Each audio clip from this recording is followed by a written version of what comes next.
guys, it's me again, your sundalang gwapa, ex-sundala pero still gwapa, pak ganun. So for today's mini vlog, samahan niyo ako guys at mag-attend tayo ng kanduli.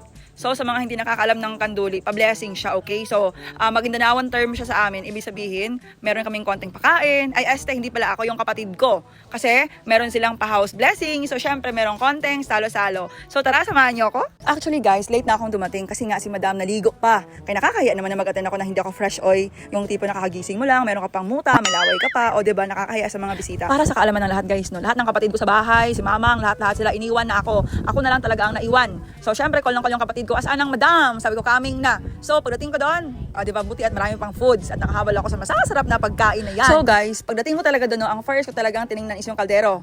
So kumuha na ako agad ng kanin dahil ang sarap-sarap ng beef steak. Favorite ko ang beef steak. Tsaka yung sinugbang isda na bangus, tsaka tilapia. Mare, meron ka na bang savings para mamayang gabi, para meron tayong pagkain mamayang gabi? Meron ka ba dyan? Ay, oo, Mare, andun. Yun talagang gusto ko sa'yo. Kailangan always safety, Mare.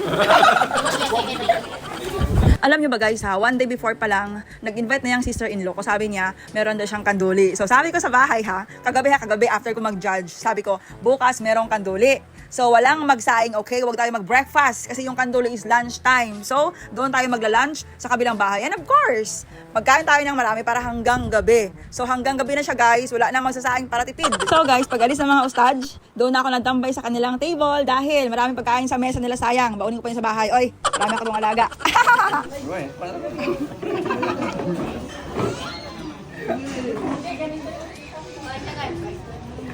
Uy, tama na yan, Mare. Huwag kang maingay.